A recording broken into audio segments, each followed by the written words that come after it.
వీళ్ళ ప్రభుత్వ పరంగా ఉద్యోగ ఉపాధి అవకాశాలు పొందటం ఏ మేరకు లభిస్తే ఆ మేరకు పొందడంతో పాటుగా స్వయం ఉపాధి పథకాలు పొందటానికి వరకు కూడా తోడ్పడ్డది. అది వీళ్ళ తెలంగాణ రాష్ట్రం ఏర్పడ్డ తదుపరి తెలంగాణ రాష్ట్రం తొలి ముఖ్యమంత్రి ఉద్యమ నేత కేసీఆర్ గారు ఏదైతున్నదో ఈ ఫీఎస్ రీయింబర్స్మెంట్ పథకాన్ని మరింత పటిష్టంగా అమలు చేయాలనేటువంటి ఒక భావన తలంపుతోని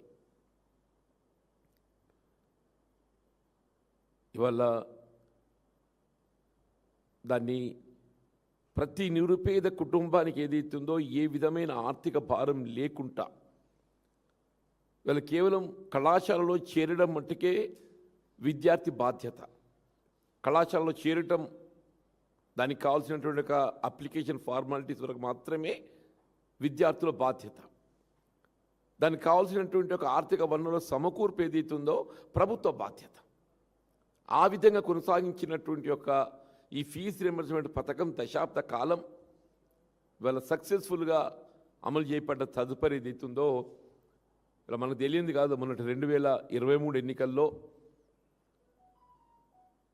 ఇలా ఆనాటి దశాబ్ద కాలం కేసీఆర్ గారి పాలన కన్నా ఇంకా మెరుగైన రీతిలో పాలన అందిస్తాం, అటు రైతాంగానికి సంబంధించి ఏదైతున్నదో వారు అమలు చేతలు పెట్టిన రైతు బంధు రైతు భరోసా అనే నెపంతో 15,000 రూపాయలకు మేము దాన్ని పెంచడం జరుగుతుందని చెప్పి పేర్కొనడం ఇవాళ ఈ చివరికి ఏమైందో మనం గమనిస్తున్నామని చెప్పి అంటున్నాను. చివరికి ఏమైంది ఇవాళ రైతుల పరిస్థితి మనం గమనిస్తున్నామని చెప్పి అంటున్నాం. అట్లాగే విద్యార్థులకు సంబంధించి కూడా మన కోర్టు మొట్టికాయలు వేసింది. ఇలా ఫీజు రీయింబర్స్మెంట్ ప్రభుత్వం నిధులు విడుదల చేయలేకపోవడంతో ఇలా విద్యార్థులకు వారి యొక్క సర్టిఫికేట్స్ ఏదైతుందో ఆ కళాశాలలు విడుదల చేయలేకపోవడంతో అంటే వాటిని ఇవ్వలేకపోవడంతో ఏదైతుందో వాళ్ళ భవిష్యత్తు ఒక విధంగా అంధకారం అయిపోతుంది. విద్య పూర్తయింది, క్వాలిఫై అయిపోయినరు, వాళ్ళ భవిష్యత్తు అన్వేషణ కొరకు ఏదైతుందో కావాల్సిన ఒక సర్టిఫికేట్స్ కావాలంటే కళాశాలలు మాకు కావాల్సిన ఒక ఫీజు రీయింబర్స్మెంట్ ప్రభుత్వంతో నిధులు విడుదల చేయబడలేదు కాబట్టి అన్లెస్ ఆ నిధులు విడుదల చేయబడితేనే కానీ మేము సర్టిఫికేట్స్ ఇవ్వడం అని మొండికేయడంతో ఏదైతున్నదో ఇలా విద్యార్థులు ఆందోళనకు గురి కావటము, ఇలా ప్రభుత్వం నిమ్మకు నీరెత్తినట్టు ఇలా కళాశాల యాజమాన్యాలు ప్రభుత్వంపై ఎంత ఒత్తిడి తేవడానికి ప్రయత్నం చేసినా కానీ నిమ్మకు నీరెత్తినట్టు ఇవాళ వాయిదాల పద్ధతితో మేము నిధులు విడుదల చేస్తామని చెప్పని ఇలా బొంకు చివరికి కళాశాల యాజమాన్యాలు ఏదైతే ఉందో కోర్టును ఆశ్రయించటం. కోర్టు ఏదైతున్నదో కళాశాలలకు చెల్లించవలసినటువంటి ఫీజు బకాయిలు చెల్లించవలసిన బాధ్యత ప్రభుత్వంపై ఉన్నది. ఎప్పుడైతే ప్రభుత్వం చెల్లించలేకపోతున్నదో వీళ్ళ విద్యార్థులు వాళ్ళ సర్టిఫికేట్స్ కావాలని చెప్పి భావించినట్టయితే మరి వాళ్ళ తల్లిదండ్రుల దగ్గర ఆ బకాయిలు వసూలు చేసుకోవడానికి కొరకు కళాశాల యాజమాన్యాలకు ఆప్షన్ ఇచ్చింది. దాంతో ఏదైతుందో ఏ విధంగా నిరుపేద వర్గాలు ఆందోళనకు గురైనవి మనందరం గమనించామని చెప్పి అంటున్నాం. వీళ్ళు చివరికి ఏదైతుందో ఇప్పుడు మనకు ఈ 26-27 ఆర్థిక విద్యా సంవత్సరంకి వెళ్ళి 26-27 విద్యా సంవత్సరంకి వెళ్ళి ఏదైతున్నదో ఇలా పోస్ట్ మెట్రిక్ విద్యకు సంబంధించి గతంలో ఏదైతుందో విద్యార్థి ఏ విధమైనటువంటి యొక్క ఆర్థిక భారం లేకుండా ఫీజు చెల్లింపు లేకుండా కళాశాలల్లో ఉచితంగా చేరిక లభించేది ఇప్పుడు ఏమైపోయింది, మేము డైరెక్ట్గా విద్యార్థులకే మేము ఫీజు చెల్లింపు చేస్తాం. జీవో చిత్రంగా ఉన్నది. జీవో ఏమంటుంది, మేము డైరెక్ట్గా విద్యార్థులకు ఫీజు చెల్లింపు చేస్తామని చెప్పండి. ఆ ఫీజు చెల్లింపు చేస్తామని ఎప్పుడు అది నిర్దిష్టంగా లేదు. మీరు విద్యార్థులకు చెల్లింపు చేసే ఫీజు ఏదైతున్నదో మీరు సరైన సమయంలో చెల్లింపు చేయగలిగితే అసలు సమస్య లేదు. మీరు సరైన సమయంలో చెల్లింపు చేయలేకపోతూనే ఈ సమస్య అంత ఉత్పన్నమవుతుంది. ఇలా విద్యార్థులు ఆ నిరుపేద వర్గాలు ఏదైతుందో వాళ్ళ కళాశాలలో ఫీజు చెల్లించుకునే స్తోమత కలిగి ఉన్నట్టయితే అసలు ఈ సమస్య ఉత్పన్నం కాదు. ఇప్పుడు ఏమంటుంది ప్రభుత్వం చెప్పేది ఏంటి, జియో 7 వాట్ ఇట్ సేసే వీళ్ళ పోస్ట్ మెట్రిక్ విద్యకు సంబంధించి వీళ్ళ కళాశాలల్లో చేరిక మీ బాధ్యత, మాకు సంబంధం లేదు. పోస్ట్ మెట్రిక్ సంబంధించి ఏ విధమైన కోర్సే కానివ్వండి, అది సాంకేతిక విద్య కానివ్వండి, మెడికల్ విద్య కానివ్వండి, అగ్రికల్చరే కానివ్వండి, డిగ్రీ కానివ్వండి, అది ఏదైనా కానివ్వండి చెప్పంటూ నేను ఇంటర్ స్థాయి విద్య కానివ్వండి, ఆ చేరిక మీ బాధ్యత, మాకు సంబంధం లేదు. దానికి కావాల్సినటువంటి ఆర్థిక భారం మీరే భరించాలి. దానికి సంబంధించిన ఆర్థిక భారం మీరే భరించాలి. మేమేదైతుందో మేము మీకు చెల్లింపు చేస్తాం. ఎప్పుడు చేస్తావు? అసలు వాడికి చెల్లింపు చేసే స్తోమతైన కలిగి ఉన్నట్టయితే అసలు ఫీజు రింబర్స్మెంట్ ఆలోచన ఎదుగుతారు మీదకి వస్తుందే. నీకు కనీస పరిజ్ఞానం కలిగి ఉండాలి. రేవంత్ రెడ్డి గారు ఏదైతుందో కనీస పరిజ్ఞానం కలిగి ఉండాలని చెప్పంటున్నాను నేను. మనం అన్నాడు ఎన్నికల ప్రణాళిక మనం ఏం పేర్కొన్నాం? మనం కాంగ్రెస్ పార్టీ అమలు చేసిన ఫీజు రింబర్స్మెంట్ పథకాన్ని ఇంకా మెరుగైన రీతిలో కొనసాగిస్తాం. ఇంకా మెరుగైన రీతి అంటే ఏంటి? విద్యార్థులను ఆందోళనకు గురి చేయడమే మెరుగైన రీత. ఇవాళ ఏదైతుందో నీకు నిజంగానే కేసీఆర్ గారి మీద ఏమైనా కోపం ఉన్నట్టయితే ఈ పథకాన్ని ఆరంభింపజేసింది వైఎస్ రాజశేఖర రెడ్డి గారయ్యా. కనీసం ఆయన మీద గౌరవంతో దాన్ని కొనసాగించు అని చెప్పి అంటూ నేను. ఈ పథకాన్ని ఆరంభింపజేసింది వైఎస్ రాజశేఖర రెడ్డి గారు. అన్నాడు కేసీఆర్ గారు ఏదైతుందో పథకం ఎవరు ఆరంభింపచేసినా ఇది నిరుపేద వర్గాలకు ఏదైతుందో తోడ్పడేటువంటి ఒక కార్యక్రమం కాబట్టి దీన్ని మేము పూర్తి స్థాయిలో మెరుగైన రీతిలో అమలు చేస్తామని చెప్పని అన్నది శాసనసభ వేదికగా కేసీఆర్ గారు ప్రకటించి వీళ్ళు ఫీజు రింబర్స్మెంట్ పథకాన్ని ఏదైతుందో పటిష్టంగా అమలు చేయడం జరిగిందని చెప్పంటున్నాను. వీళ్ళు రేవంత్ రెడ్డి గారు ఎందుకని నీకు నిరుపేద వర్గాల కక్ష అని చెప్పంటున్నాను నేను. రేవంత్ రెడ్డి గారికి ఎందుకు ఈ నిరుపేద వర్గాల మీద కక్ష అని చెప్పంటున్నాను నేను. వాళ్ళకి రాజ్యాంగం కల్పించిన హక్కు కాదా? ఇది రాజ్యాంగ నిబంధనలు పాటించడం నీ బాధ్యత కాదా? రాజ్యాంగ నిబంధనల్లో వీళ్ళ విద్య వైద్యం ఈ రెండు కూడా ఏదైతున్నదో ప్రాథమిక హక్కులుగా చేర్చారు. విద్యా వైద్యం ఈ రెండు కూడా రాజ్యాంగంలో ప్రాథమిక హక్కులుగా పొందుపరిచారు. కాబట్టి ఏదైతుందో విద్య పట్ల ఏదైతుందో నిరుపేద వర్గాలు భేదభావన గురి కాకూడదు అనేటువంటి ఒక తలంపుతోని ఉన్నత వర్గాలతో సమానంగా బోధన సదుపాయాలు పొందే విధంగా ఫీజు రింబర్స్మెంట్ పథకాన్ని ప్రవేశపెట్టడం. అది వీళ్ళు నిన్నటి వరకు రాష్ట్రంలో రేవంత్ రెడ్డి గారి పాలన ఆరంభమయ్యేంత వరకు ఇవాళ పూర్తి స్థాయిలో ఏదైతుందో అది అమలుకు నోచుకున్నదని చెప్పండి. అట్లా వైద్యానికి సంబంధించి కూడా ఆరోగ్యశ్రీ దాన్ని మరింత పటిష్టంగా అమలు చేయాలని పెట్టిన కేసీఆర్ గారు అని చెప్పంటున్నాను. దాన్ని మరింత పటిష్టంగా అమలు చేయాలని పెట్టిన కేసీఆర్ గారు అని చెప్పంటున్నాను. ఇప్పుడు తెలంగాణ రాష్ట్రం ఏర్పడ్డ నాడు ఏదైతుందో 10 జిల్లాలతో ఉన్నటువంటి ఒక తెలంగాణ రాష్ట్రాన్ని 23 జిల్లాలు అదనంగా ఏర్పాటు చేసి, అంటే 23 + 10 33 జిల్లాలు ఏర్పాటు చేయడంతో ఏదైతుందో 33 జిల్లాలలో ఇవాళ వైద్య విద్యా కళాశాలలు 33 జిల్లాలలో వైద్య విద్యా కళాశాలలు ఈ వైద్య విద్యా కళాశాలలు ఏర్పాటు చేయడంతో ఏదైతుందో ఈ 33 జిల్లా కేంద్రాలలో సూపర్ స్పెషాలిటీ వైద్య విభాగాలు ఏర్పాటు చేయగలిగే అవకాశం, సూపర్ స్పెషాలిటీ వైద్య సేవలు ఏర్పాటు చేయగలిగే అవకాశం పొందడంతో ఎక్కడికక్కడ వైద్య సేవలు ఏదైతుందో నిరుపేద వర్గాలు ఉచితంగా వైద్య సేవలు పొందేటువంటి యొక్క మార్గాన్ని వీళ్ళ కేసీఆర్ గారు ఏదైతుందో మరి ఏర్పాటు చేయడం జరిగిందని చెప్పంటున్నాను. TIMS hospitals, Telangana institutes of medical science రేపు సనత్నగర్ ఆరంభం కాబోతుందని చెప్పంటున్నా. సనత్నగర్ ఆరంభం కాబోతుంది. వీళ్ళ వరంగల్ కాకతీయ ఆరంభం కాబోతుందని చెప్పంటున్నా. అల్వాల్ ఆరంభం కాబోతుందని చెప్పంటున్నా.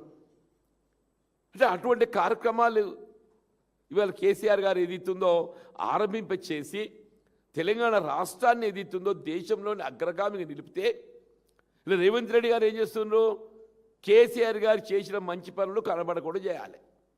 ఇప్పుడు ఎవరైనా ఏదైతుందో వీళ్ళ గత పాలకుల కంటే మెరుగైనటువంటి పాలన అందించి పేరు తెచ్చుకోవాలి. ఇలా గత పాలన కంటే మెరుగైన పాలన చేయడం నీకు సాధ్యం కాదు. గత పాలన కంటే మెరుగైన పాలన చేయడం నీకు సాధ్యం కాదు. కాబట్టి ఏదైతుందో గతంలో అమలు చేయబడ్డటువంటి ఒక రైతు బంధు సంవత్సరానికి 10,000 రూపాయలు ఇస్తే దాన్ని ఇప్పుడు 2 సార్లు దాన్ని నిలబెట్టి ఎగ్గొట్టేసిండే. ఇంకా ఇప్పుడు మూడోసారి ఏది ఇస్తుందో ఎకరా 6,000 చొప్పున 2 పర్యాయాలు ఇచ్చిండు. అంటే 2 ఎకరాల పైబడ్డవానికి ఏది ఇస్తుందో ఆ సమస్య లేదు. రుణమాఫీ 2 లక్షల వరకు అమలు చేస్తామని చెప్పంటే 2 లక్షల పైబడ్డ వాళ్ళు ఎంతమంది ఉన్నా కానీ ఆ 2 లక్షల రూపాయల వరకు రుణమాఫీ చేయాల్సిన బాధ్యత ప్రభుత్వంపై ఉంటుంది. 2 లక్షల పైబడ్డ వాళ్ళకి అని చెప్పని అది ఎగ్గొట్టేసిండు అని చెప్పి అంటున్నా.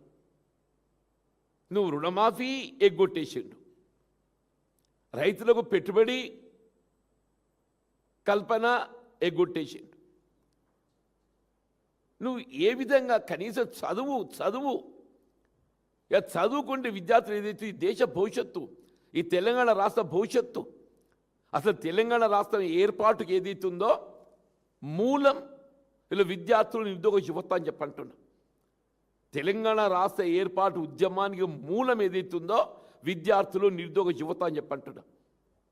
అన్నాడు కేసీఆర్ గారు ఏదైతుందో ఉద్యమ నేతగా ఈ తెలంగాణ ప్రాంత భవిష్యత్తు తీర్చిదిద్దాలనేటువంటి ఒక సంకల్పంతో మెరుగైనటువంటి ఒక విద్యా బోధన సదుపాయాలు తెలంగాణ ప్రాంతంలో కల్పింప చేయాలనేటువంటి ఒక తపనతోని ఈ ప్రాంతంలో నిరుద్యోగ యువతకు ఏదైతుందో ఉద్యోగ ఉపాధి అవకాశాలు మెరుగుపరచాలని తపనతో ఏదైతుందో అని తెలంగాణ రాష్ట్రం ఏర్పాటుకు ఉద్యమించి రాష్ట్రాన్ని సాధిస్తే చివరికి ఏమైందే? ఏదో శాస్త్రం ఉంది, ఈయన కాసి నక్కల పాలు చేసినట్టు అయిపోయిందా? ఏమంత మెరుగైన పాలని చెప్పారు రేవంత్ రెడ్డి కూసురుడు దొర అంటే పెట్టుబడిదారుడు, దొర అంటే పెట్టుబడిదారుడు అని చెప్పి అంటున్నా. ఆయనకి ఎంతవరకు ఏదైతే ఫోర్త్ సిటీ కనబడుతుంది తప్ప ఇంకోటి కనబడదు. ఆయనకి ఎంతవరకు ఆ ఫోర్త్ సిటీ ఆయనకి ఏది ఆయనకు ఆయనకు ప్రయోజనం అనుకూరుస్తుందో గదే కనబడుతుంది. ఆయనకి ఏది ఆర్థిక ప్రయోజనం అనుకూరుస్తుందో గదే కనబడుతుంది. ఫోర్త్ సిటీ, హైడ్రా, ఆయనకి 2 అవే, ఫోర్త్ సిటీ, హైడ్రా. తప్పేదైతుందో రాష్ట్రంలో నిరుపేద వర్గాలు కల్పించాల్సిన ఒక విద్యా సదుపాయాలు కల్పించాలనే ఒక భావన లేకపోవడం దురదృష్టం అని చెప్పంటున్నాను. వీళ్ళు GO 7 అనేది ఏదైతుంది వాళ్ళు ఏదైతే జారీ చేయబడ్డదో ఇది నిరుపేద వర్గాలకు మరి అపరిశాపాత. ఈ జీవోను మేము వెంటనే ఉపసంహరింపజేసుకోవాలని చెప్పని బీఆర్ఎస్ పక్షాన్ని డిమాండ్ చేస్తామని చెప్పండి. ఈ GO 7 ఏదైతుందో వెంటనే ఉపసంహరింపజేసుకోవాలని చెప్పని ఈ ప్రభుత్వాన్ని డిమాండ్ చేస్తామని చెప్పంటున్నాను. దీన్ని ఉపసంహరింప చేసి వీళ్ళ గతంలో ఏ విధంగా ఫీజు రిమెంబర్మెంట్ పథకాన్ని అమలు చేయడం జరిగిందో ఆ ఫీజు రిమెంబర్మెంట్ పథకాన్ని విద్యార్థులు ఏదైతుందో వాళ్ళ చేరిక సమయంలో ఏ విధమైనటువంటి ఫీజులు చెల్లించకుండా వారి కళాశాలలో చేరిక పొందే అవకాశం గతంలో లాగా కొనసాగింపజేసే విధంగా కళాశాలలు చెల్లింపజేయాల్సినటువంటి ఒక బాధ్యత ఎవరి మీద ఉంటుంది? ప్రభుత్వంపై ఉంటుంది. ఆ బాధ్యత మీరు నిర్వర్తించండి. కానీ ఏది ఇస్తుందో రాజ్యాంగం కల్పించిన హక్కు అని చెప్పంటారు. ఇది దాన్ని నీరు గార్చే విధంగా నిరుపేద వర్గ కుటుంబాల ఆత్మస్థైర్యాన్ని దెబ్బతీసే విధంగా ఏదైతే కుట్రపూరితంగా ఇలా దళితులు, బలహీన వర్గాలు, ఇలా ఆశ్చర్యం ఏంటంటే SC ST విద్యార్థులకు సంబంధించి కేంద్ర ప్రభుత్వంకి వెళ్ళి విడుదల చేయబడ్డట్టుగా 276 కోట్లు రాష్ట్ర ప్రభుత్వం తన వాటా దానికి విడుదల చేయలేకపోవడంతో అవి రిటర్న్ అయిపోయింది. SC ST విద్యార్థులకు ఏదైతే ఫీజు రిమెంబర్మెంట్ పథకం కింద 276 కోట్లు విడుదల అయ్యి దానికి రాష్ట్ర ప్రభుత్వం జత చేయవలసినటువంటి నిధులు విడుదల చేయబడలేక అవి రిటర్న్ అయిపోయినాయి. అంటే ప్రభుత్వం ఒక చిత్తశుద్ధి ఎట్లుందో మీకు కనబడుతుంది కదా. దయచేసి ఇప్పటికైనా రేవంత్ రెడ్డి గారు ఏదైతుందో కాస్త వీళ్ళ కళ్ళు తెరవన్నా. ఇంకెట్లా ఇంకో 2 ఏళ్ళు ఉంటావు కావచ్చు, నువ్వు ఉంటావు, ఇంకా ఈ ప్రతినిధులు కాంగ్రెస్ పార్టీ పక్షాన్ని ఎవరు ఉంటారో తెలియదు. కానీ ఎవరున్నా మరి ప్రజలు కాంగ్రెస్ పార్టీని ఇంకో 2 ఏళ్ళు భరించాలి. ముఖ్యమంత్రి రేవంత్ రెడ్డి గారు ఉంటారా, ఎవరుంటారో తెలియదు. కానీ ఎవరున్నా ఇంకో 2 ఏళ్ళు అయితే భరించాలి. ఈ 2 ఏళ్ళైనా ఏదైతుందో కాస్త పాలనను మెరుగు చేసుకునే ప్రయత్నం చేసుకోండి అని చెప్పంటాను. ఈ GO7 వెంటనే ఉపసంహరింపజేసుకొని జాబ్ క్యాలెండర్ ప్రధానమని చెప్పడం. జాబ్ క్యాలెండర్ మీరు శాసనసభ వేదిక జాబ్ క్యాలెండర్ ప్రకటింపజేస్తా అని చెప్పిండు. శాసనసభ వేదిక చెప్పాడు జాబ్ క్యాలెండర్ ప్రకటింపజేస్తా అని చెప్పాను.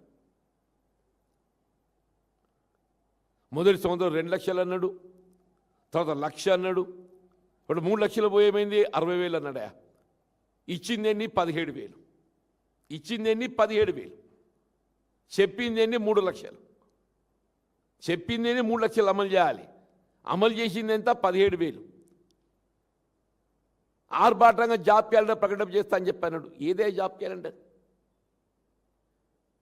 ఆనాడు ఏది ఇస్తుందో ఈ రేవంత్ రెడ్డి చూసి ఎవడు విశ్వసించాడు, అది ఆయన కూడా తెలుసు. ఇవాళ రేవంత్ రెడ్డిని చూసి ఎవడు విశ్వసించాడు.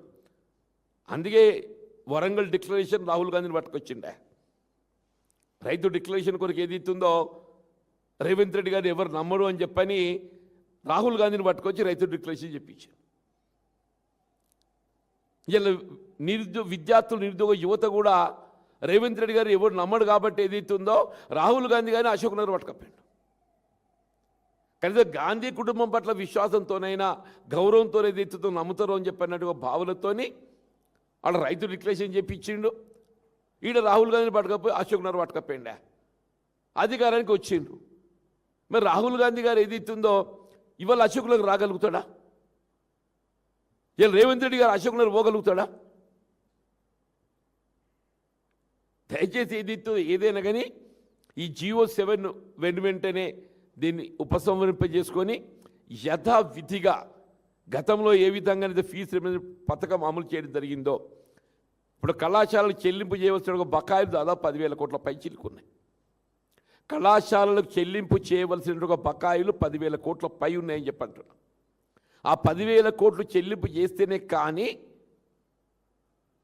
ఇవాళ ఇంతవరకు విద్యాబోధన సదుపాయం పొందినట్టు 25-26 విద్యా సంవత్సరం వరకు వాళ్ళ సర్టిఫికెట్లు వాళ్ళ విద్యార్థులు పొందే అవకాశం లేదు.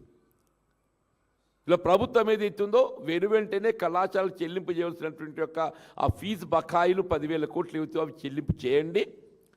ఇలా భవిష్యత్తు 26-27 విద్యా సంవత్సరాలకు సంబంధించి ఈ GO7 ఉపసంహరింపజేసుకొని గతంలో ఏ విధంగా ఫీజు రీయింబర్స్మెంట్ పథకాన్ని అమలు చేయడం జరిగిందో యథావిధిగా దాన్ని మరింత పటిష్ట అమలు చేస్తామని చెప్పని ముందుకు రండి. అదర్వైజ్ తీవ్ర ఆందోళన ఎదుర్కోవాల్సి వస్తుందని చెప్పి హెచ్చరిస్తున్నాను. ఇది ఇంతటితో ఆగేది కాదు. ఇది రేపు విద్యా సంవత్సరం ఆరంభం కాబోతుంది. జూన్లో రేపు విద్యా సంవత్సరం ఆరంభం కాబోతుంది. రేపు విద్యా సంవత్సరం ఆరంభమయ్యే నాటికి ఏదైతుందో మీరు GO7 ఉపసంహరింప చేసుకొని విద్యార్థులపై ఏ విధమైనటువంటి ఒక భారం లేకుండా వాళ్ళ చేరిక కళాశాలలో చేరే విధంగా గతంలో ఏ విధంగా అమలు చేయడం జరిగిందో అది యథావిధిగా అమలు జరిగేటట్టు చూడాల్సిన బాధ్యత మీపై ఉంది. లేని పక్షంలో ఇవాళ నిరుపేద వర్గాలు SC, ST, BC మైనార్టీ వర్గాలతో ఏదైతే ఉందో తీవ్ర ఆందోళన ఎదుర్కోవాల్సి ఉంటుందని చెప్పని హెచ్చరిస్తున్నాం. Thank you. కరెక్టే కదా. రాహుల్ గాంధీ గారికి ఇంతవరకు కూడా ఇక్కడ తెలిసి రాలేదు ఇక్కడ జరుగుతున్న పాలన ఎట్లుందని చెప్పని. రాహుల్ గాంధీ గారికి ఏది ఇస్తుందో తెలంగాణ రాష్ట్రంలో జరుగుతున్న పాలన ఏ విధంగా కొనసాగుతుందో తెలిసి రాలేదా? ఆనాడు ఏది ఇస్తుందో ఆయన వరంగల్ డిక్లరేషన్ రైతు డిక్లరేషన్ చెప్పి వచ్చిండా 2 లక్షల రూపాయలు రుణమాఫీ చేస్తామని చెప్పని ఏ మేరకు అమలిందో వారు గమనించిందా? ఇవాళ ఏదో పెట్టుబడి రాయితీ ఇలా గతంలో ఉన్న బీఆర్ఎస్ ప్రభుత్వం ఏదైతే కేవలం ఎకరా 10,000 ఇచ్చింది, మేము వస్తే 15,000 ఇస్తామని చెప్పింది రాహుల్ గాంధీ గారు. దాన్ని పరిశీలిస్తాడు కదా. నువ్వు ఏ మేరకు దాన్ని అమలు చేసినవే, ఏ మేరకు అమలు చేసినావు చెప్పంటాను నేను. నిరుద్యోగ యువతకు ఏదైతుందో మొదటి సంవత్సరం 2 లక్షలు ఇస్తా అని చెప్పి, రెండో సంవత్సరం 1 లక్ష ఇస్తా అని చెప్పని 3 లక్షలు 2 నెలలు గడిచిపోయింది కదా. నువ్వు ఇవ్వగలిగింది ఎంత 17,000 ఇవ్వగలవు అని చెప్పంటున్నా. వీళ్ళ ఫీజు రీయింబర్స్మెంట్ ఈ దేశ భవిష్యత్తు, ఈ రాష్ట్ర భవిష్యత్తు. అటువంటి ఫీజు రీయింబర్స్మెంట్ పథకాన్ని అమలు చేయలేకపోతున్నావు. How can they tolerate Revanth Reddy further? ఇవాళ ఎట్లాగూ రేపు రాబోయే ప్రభుత్వం ఏదైతుందో బీఆర్ఎస్ పార్టీ కేసీఆర్ గారు ముఖ్యమంత్రి కాబోతున్నారు. రేపు రాబోయే ప్రభుత్వం బీఆర్ఎస్ పార్టీ కేసీఆర్ గారు ముఖ్యమంత్రి కాబోతున్నారు. కానీ at least let it not be repeated. మీకు అప్పుడు 94 అని రిపీట్ కాకుండా చూసుకోవద్దా? రేవంత్ రెడ్డి గారి కొనసాగినట్టు ముఖ్యమంత్రిగా 94 రిపీట్ అవుతుంది, 94 రిపీట్ అవుతుందని చెప్పంటుండే. మీకు గుర్తా సార్? 94లో కాంగ్రెస్ పార్టీ కనీసం ప్రతిపక్ష హోదా కూడా పొందలేకపోయింది. రేపు రాబోయే శాసనసభ సాధారణ ఎన్నికల్లో వీళ్ళ బీఆర్ఎస్ పార్టీ కేసీఆర్ గారు ముఖ్యమంత్రి కావడం తథ్యం. ప్రజలు ఏదైతే ఉందో వాళ్ళు అప్పుడే వచ్చేసింది ప్రజల నానుడి. రేవంత్ రెడ్డి పోవాలి, కేసీఆర్ రావాలి, ఒకటే నినాదం. రేవంత్ రెడ్డి పోవాలి, కేసీఆర్ రావాలి. ప్రజల నోళ్ళ నానుడి వచ్చేసిందా? దాన్ని ఎవరు ఆపలేరు. కనీసం ఆ ప్రతిపక్ష హోదా దక్కాలన్నా ఇవాళ రాహుల్ గాంధీ గారు పార్టీ మరి ఏమైతే తెలియదు, ఆయన ఏం ఆలోచన చూస్తుండో. నేనైతే అనుకుంటున్నాను మరి రాహుల్ గాంధీ గారు విజ్ఞత గల నాయకుడు అయినట్టయితే తప్పగా ఇక్కడ ప్రభుత్వ కొనసాగింపుపై ఆలోచన చేస్తామని చెప్పి నేను భావిస్తున్నాను.